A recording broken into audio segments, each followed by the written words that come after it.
fight. You got me feeling a fight.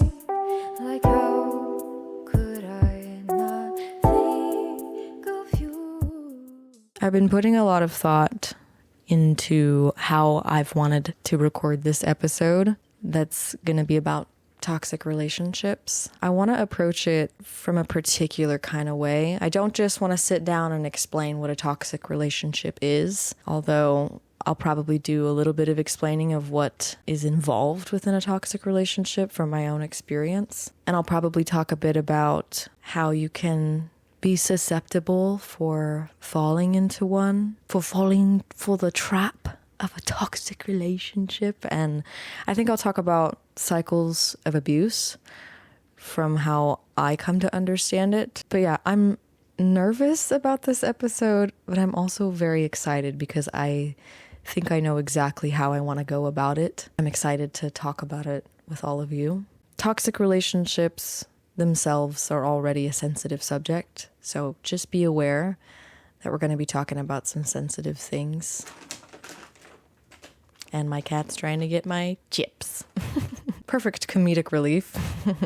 But yeah, just a fair warning that we're going to be talking about some sensitive subjects in this week's episode, but I am really excited for this one. It's going to be a really good episode. I can feel it in my bones. So thank you for tuning in to another episode of The Bedside Table, episode 25. Pretty freaking crazy. I'm your host, Ellie Marie. Let's get into the episode. Enjoy.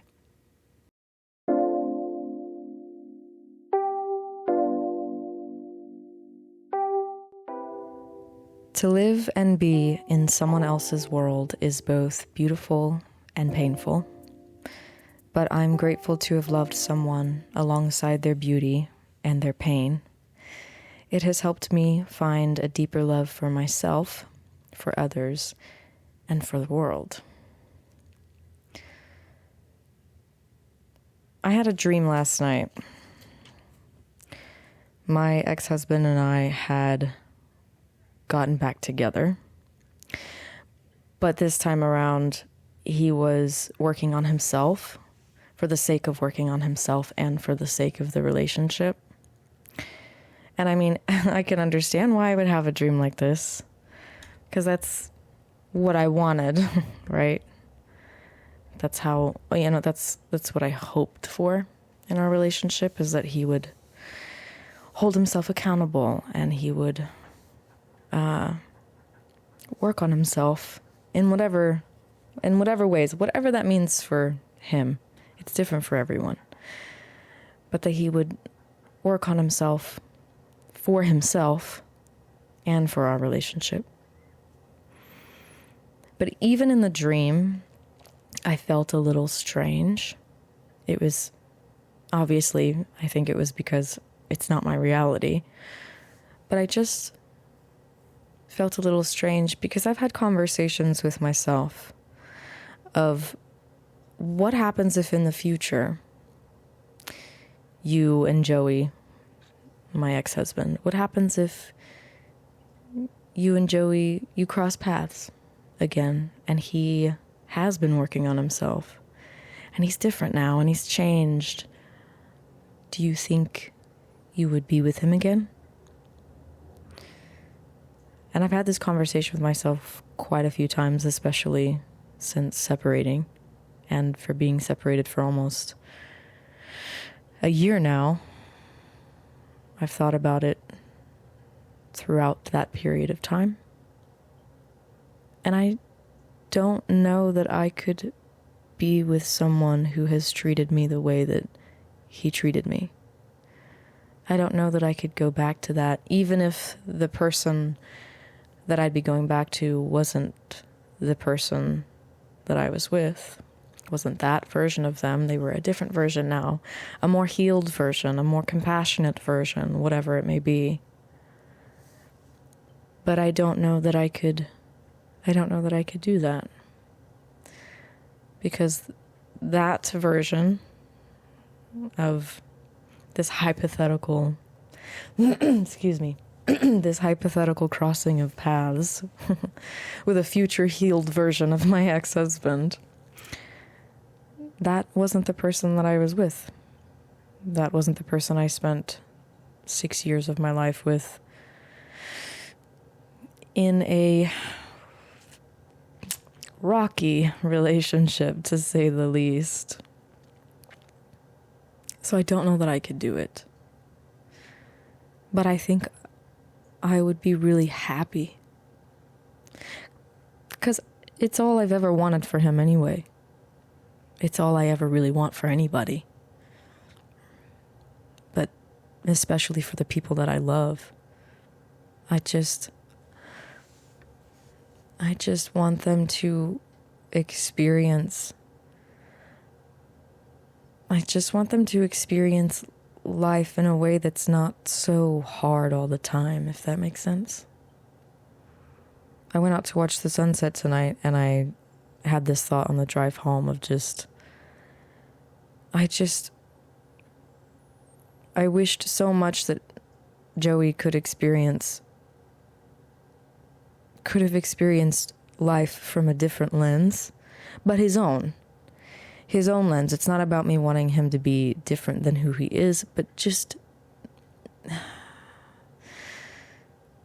to be in less pain, to see a bit more beauty in the world, to experience the world in a different way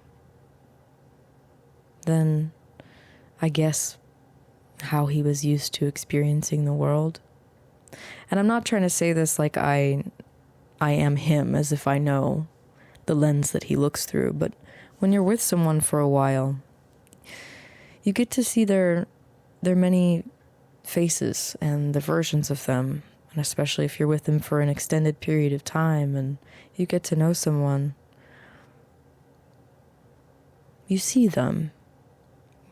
And you see all of them. You see all of the parts of them, the good parts, the nasty parts. You see everything. To a degree, I suppose, depending on how much they reveal to you. But even then, I think when you love somebody, it just, I don't know.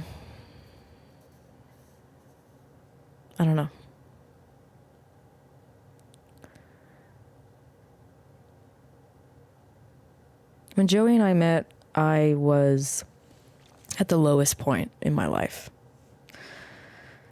I had relapsed back into self-harm, which I was just, I was flabbergasted by that. I really was like, huh? I thought that had been left in the past. I thought that ended when I left my childhood home. I was like, yeah, I'm done with all that. So when it happened, when I relapsed, it was this really surprising moment for me. But yeah, I understand now that what you choose to cope with when you're growing up, which one of my coping mechanisms was self-destruction and self-harm, those things don't just go away. And I discovered that. I discovered that when I relapsed. So that was a fun time. But when I met him, I had relapsed back into self-harm. I had just gotten out of almost a 3-year relationship. My roommate and I at the time, we were separating. She was moving in with somebody else, and I was having to find a place on my own, and I didn't have any money because I didn't have a job because I was really sick. And I was trying to foster my younger brother at the time, and my parents were getting worse, and I was just so completely lost and devastated with my life, and then I met Joey. And we connected pretty quickly. I didn't really have a sense of self, a sense of direction, and I was in a state of desperation, I'll say, to an extent. Like I said, I didn't have money. I didn't know where I was going. My lease was up soon, and I I was lost and alone, and him and his friend group, and he was with somebody at the time, they had offered me a place to stay. So that was nice. That was helpful. And I was just like, my last resort was moving back to my hometown. And I got the offer to stay with them in the city, and I just took it. Maybe I shouldn't have, but I did. So I moved in with him probably 2 weeks after meeting him. And we lived together ever since then. It's not like this was, oh, it's temporary. I'll, get back on my feet, find a place on my own. Nope. I moved in with him about 2 weeks after I met him, and we stayed together since then.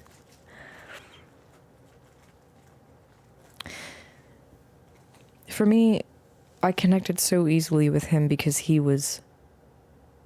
I think he was the first person I had met at the time. I've met people since then who have been this for me, but at the time, I think he was the first person I'd met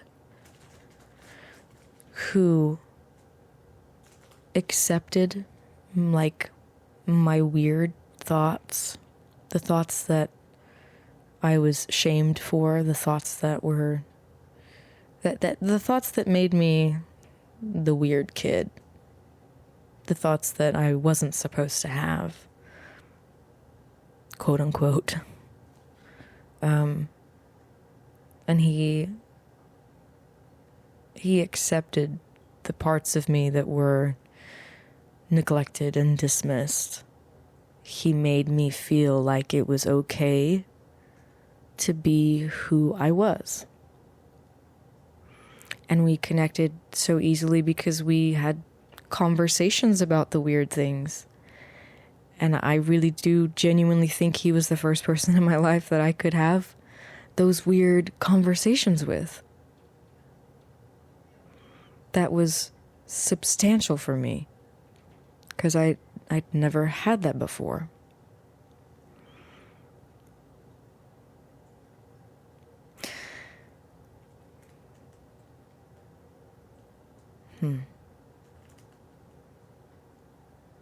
But it was very chaotic from the beginning. Because like I said, he was with someone when I met him. And then I moved in. And I won't get into too much detail about this, the other person. I don't want to do that. But it was very chaotic in the beginning. And it was like that for maybe a year and a half. There were arguments that just got so out of hand, and there were people talking behind people's backs, and there was a lot of lying and deceit, and there was just so much I didn't understand. We would have these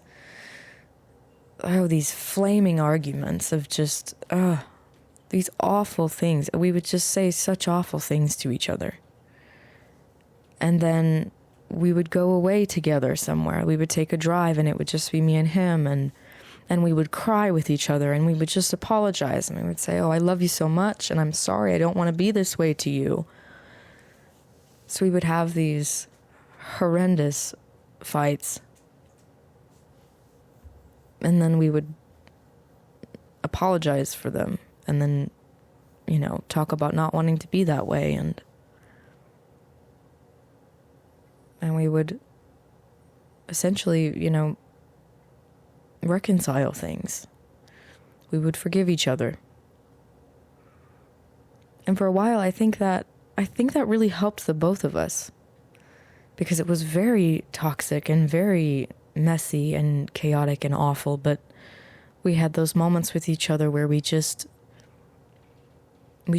expressed, I don't want to be this way. And especially to you. And so over time, we slowly reached a point where we gradually reached a point where the arguments became less and less of a disaster. They weren't as cruel. They weren't as psychologically violent.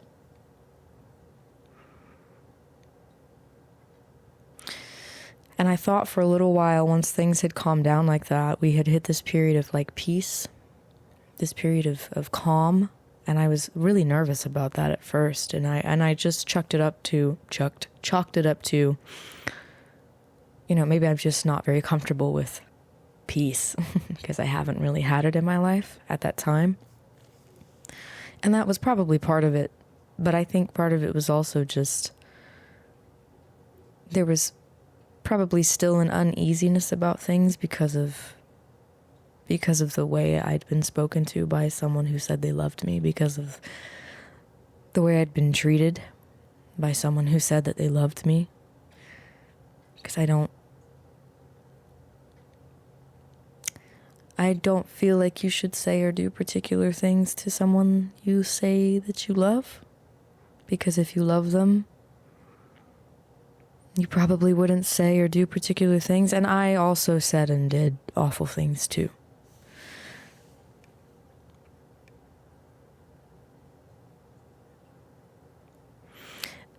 That's the struggle with toxic love, though. And even to this day, I question, you know, was this all real? And it's funny because that's something he's asked me a lot, even throughout our relationship, but especially at the end.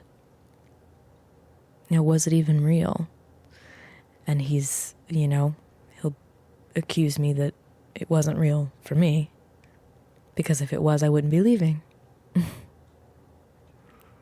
But him bringing up that question to me, it's made me think about it, and I don't like thinking about it because it was real for me. So him asking me that and then projecting onto me that it wasn't real for me makes me think that, well, maybe it wasn't real for him, and I don't like thinking about that either. Because if it wasn't real for him, then what was it?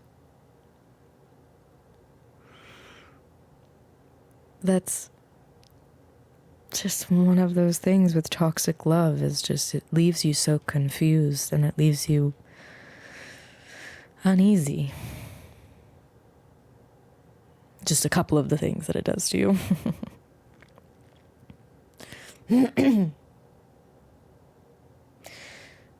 But I was just at such a vulnerable state when I met him that it was easy to fall into.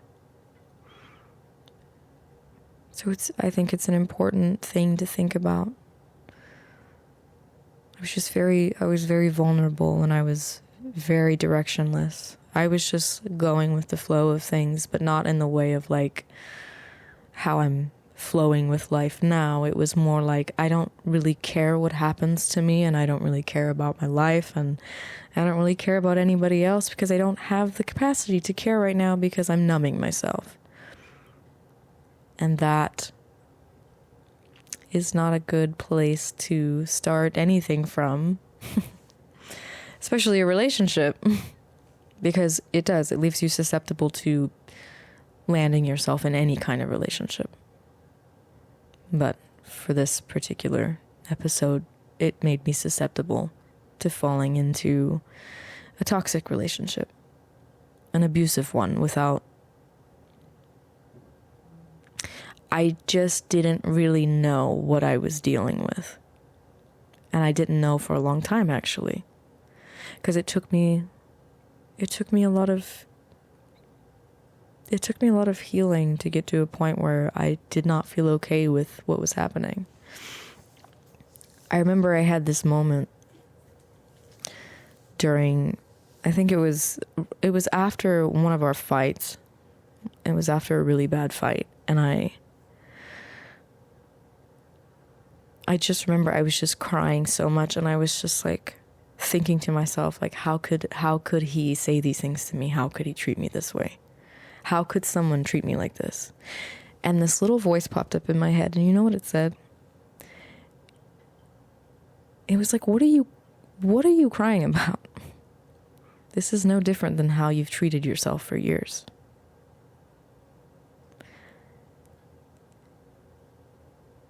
And that moment was wild to me, Because, I mean, I was right. What right did I have to be upset for someone treating me so horribly when it was just how I treated myself on a day-to-day basis? I probably treated myself worse on a day-to-day basis. But I'm so glad I had that thought. I'm so glad I'm so glad someone treated me the way that they did. I'm so glad someone treated me so awful to the point that I questioned it. I questioned it, and it led me to it led me to an understanding that I had been so awful to myself for so long. So of course I'm going to tolerate someone else doing it to me. I've been doing it to myself for years. It's another easy way to fall into a toxic or an abusive relationship. It's just to think about how toxic and abusive you've been to yourself. Because if you're doing it to yourself, when someone else does it to you, it's just going to be normal. And it's just, I was conditioned to genuinely hate myself. You know, the weird parts of me I talked about. Being shamed and neglected and dismissed for being different than what, I don't know, than what was expected of me. Yeah, I was just kind of conditioned to hate myself, and so I did. I hated myself for a long time. And then I met someone who spewed so much hatred at me to the point that it made me question it. And I used to tell him that he was my mirror. I remember saying this to him a lot, actually. He was my mirror. He showed me me. And I do, even today, I think, to a degree, I think I saw it that way for a reason. Because I think, the ways that he treated me,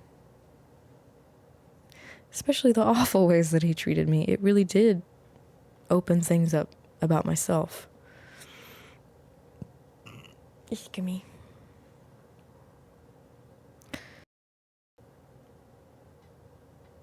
But at some point I started to realize that he wasn't reflecting me anymore.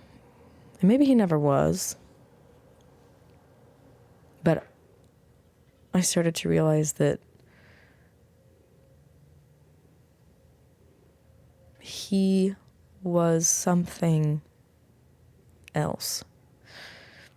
He was different than I thought he was. Because I started growing and I started changing. And I'm not saying this in a way to boast or brag or say that he wasn't growing or changing, because I did see growth and change in him. But we reached a certain point. I'll go back to talking about that period of peace, where things had calmed down. We weren't arguing nearly as much, and when we did argue, it wasn't nearly as explosive. And it became fewer and far in between. I don't know if I'm saying that right. We had less and less arguments. So there was this period of peace. This period was okay, things are good. And then I started doing a lot of inner work for myself and for my relationship, because I wanted to grow and I wanted to expand, and I wanted to do that with the person that I loved.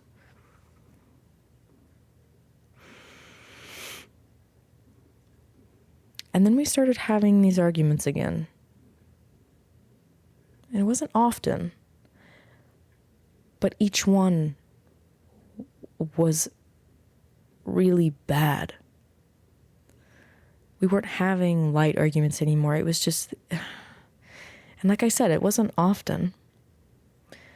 And the toxicity and the abuse wasn't often either. It's another tricky thing about this toxic love. It's just, if it only happens sometimes, is it toxic? Yes. If abuse only happens sometimes, is it abusive? Yes. But when you're in it, it's so hard because you think, There's so much love in between. There's so much love in between him holding me hostage in a car and screaming at me and blaming his reaction on me.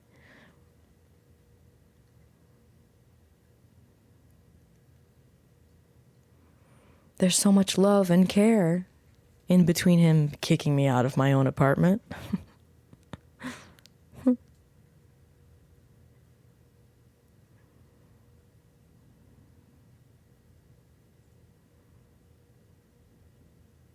There's so much love in between, literally, feeling like my life is threatened. There's so much love in between all of that. So that makes it okay, right? Like, that's okay. Like, I can handle that. That's okay.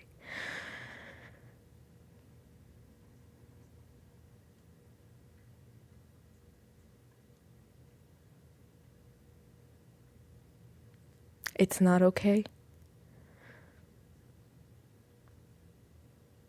No matter how much love is in between an event that makes you fear for your own life,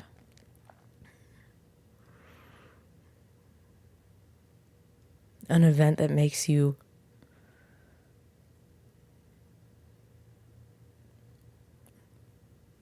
I don't know.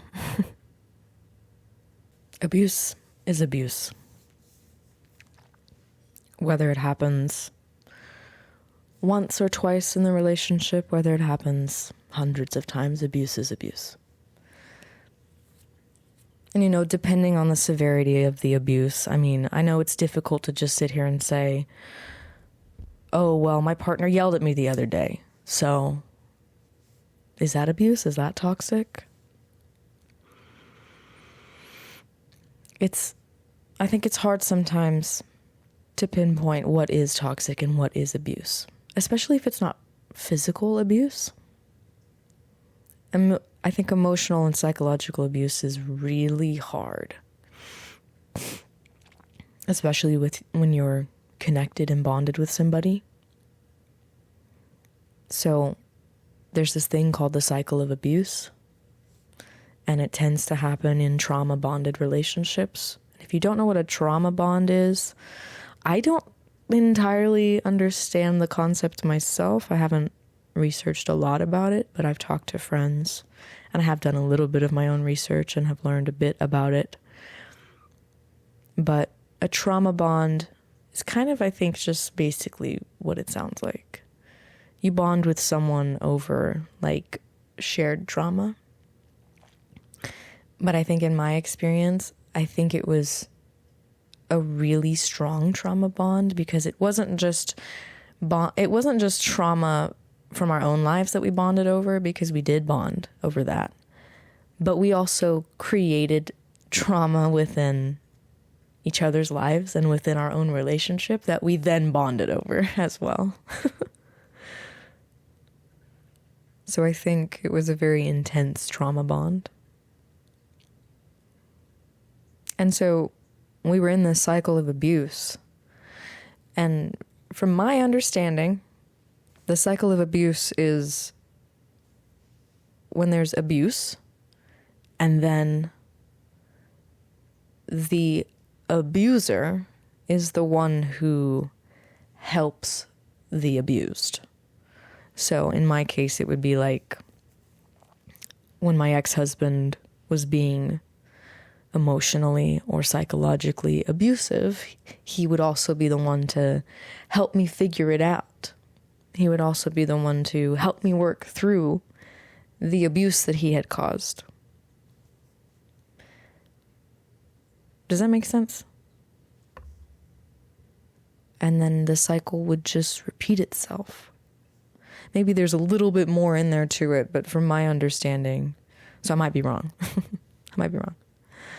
But in my case, that's how it was.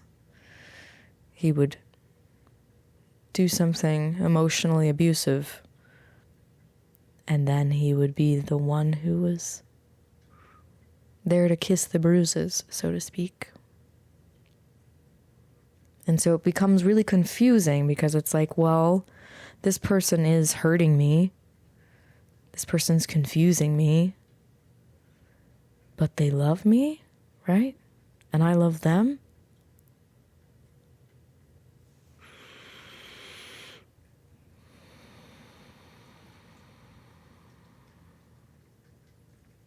Yeah. I had this conversation with my mom. My mom's in an abusive relationship with my dad. I don't know the extent of the abuse from when I was growing up, because they weren't always drug addicts. So I don't know if he was abusive to her while I was growing up. He may have been, I don't know. But he's abusive to her now. But I had this conversation with my mom. My parents had came and stayed with my ex-husband and I for a month, the summer of 2019. And I remember this conversation. We were in the bathroom. And she was devastated because of, I won't go into the situation, but a situation had happened and she was really devastated by it. And she was just crying. And she was just talking about my dad. And she was saying, you know, because I had told her that she needed to leave. Ironic. No, but I had told her that she needed to leave. And I know it's not as simple as that, especially with the fact that, you know, she has a family with him. They've been together for, I think, 30 years.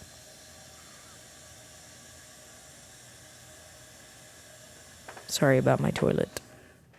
It needs a new, like, seal or something.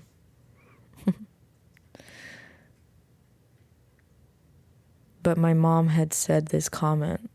She was, you know, because she'd been talking about my dad and some shit had happened again. And I was just like, you know, I don't remember exactly what I said, but it was something along the lines of just like, you need to go, you need to leave.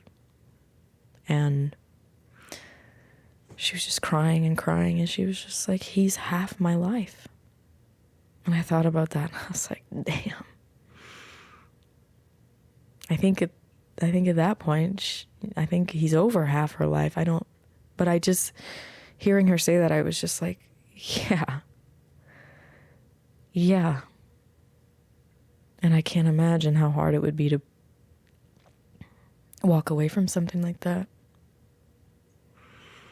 And I had that thought on my mind of just, as time continued and as the abuse continued in my own marriage, it was just like,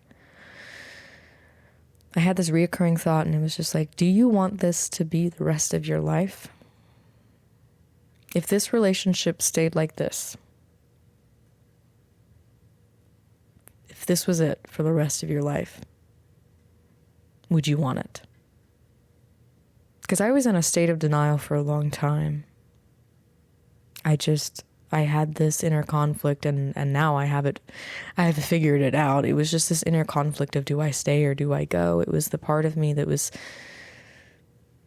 still unhealed and damaged and still tolerant of the abuse, and then the part of me that I was feeding, the part of me that was growing, the new part of me that was not okay, that was not tolerant of the abuse. And that was this inner conflict of mine. And it happened for a while before I reached a point where I was like, I started asking those types of questions. Like, if this was your relationship for the rest of your life, would you stay in it? I just remember I said no. I said no. Which didn't mean like, you know, the relationship had to end. It meant for me, things had to change. Things had to be different.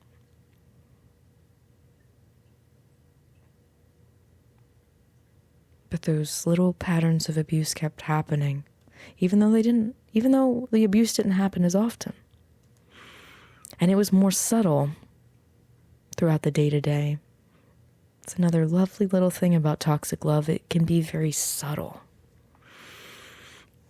You know, there were conversations that him and I would have where I would say something, or he would say something, or we would just start arguing about something, and I remember he would always say, I say always, I don't like using those terms. He would say, what were we talking about again? Like in the middle of this argument or in this conversation. He'd be like, yeah, but what's the first thing that you said? And if I couldn't remember the first thing that I said, if I couldn't remember what I had said a few sentences ago, he would be like, oh, you don't even know what you're talking about. I just remember how frustrating and confusing that was, because it was just like, I'm sitting here trying to have this conversation with you, and the only thing you're focused on is, I can't even think about it now. It's still just a confusing mind fuck for me. The conversations we would have and the things that he would say. And then we'd be arguing about something, and then he'd say, oh, well, yeah, you said this. And I'm like, I didn't say that. Which I think is gaslighting. And of course, then I would mention, you know, stop trying to gaslight me. And then it would get thrown back at me that I was the gaslighter. I was the gaslighter. I was the manipulator. But I really started to pick up on it not being me, which I know that I had been toxic as well. But once I reached a point with myself and in the relationship where I knew that I was not letting my emotions get the best of me, where I knew I was trying to facilitate a healthy relationship, because that's the direction I wanted to grow in. When I was being intentional about how I wanted to approach conversations, how I wanted to say things to him, when I was being compassionate and gentle, even about the hard things, the difficult things to say, when I was able to keep myself from lashing out in rage, even though my heart was pounding in my chest, I was still able to meet that moment with grace and compassion. When I reached those points, I really started to recognize that it wasn't me anymore. But the devastating thing about reaching those moments where it's like, there's nothing else I can do. The devastating moment about reaching that is like, now it's out of my control. I've done what I can to try and move this relationship into a healthier direction, because I don't want to be in a toxic relationship. And it sucks. Because it's like, you see the potential. You see what it could be. And you can have that. You can have the potential that you see. It just may not be with the person you thought it was going to be with. And that's really heartbreaking, and I know.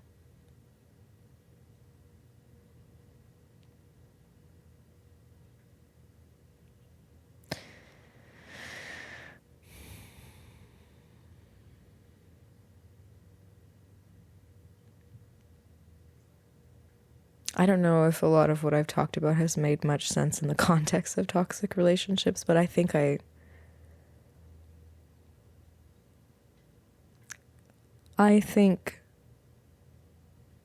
did this in a way that people will hopefully be able to relate to, because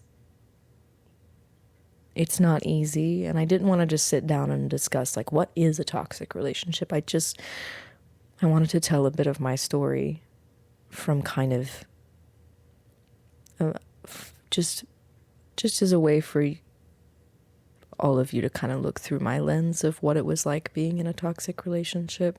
But I also didn't want to just sit here and be like, here's all of the toxic things that have happened in my marriage. I didn't want to do that either. I just want it to come from a place of like my thought processes and how I grew and evolved through it, and I don't know.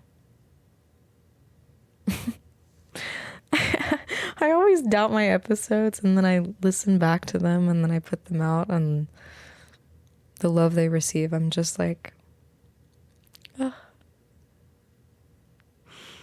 Yeah. I might talk more about toxic relationships. If you'd like to hear more about toxic relationships, if you have something of your own you'd like to say, you can leave it in the comments, of course. But I just wanted to share some of my experience with all of you in hopes of, I don't know, maybe you'll pick up something in this for yourself. Might bring you some clarity. But yeah, might do some more episodes about toxic relationships. If y'all want. Y'all want to get toxic? No. Well, thank you very much for being here and for listening to another episode of The Bedside Table, episode 25. Oh, that's a SpongeBob reference. Yay! Oh, thank God. Something light and fun. Okay. Thank you for being here, genuinely. And thank you for your support. And I will see you in episode 26. Good night.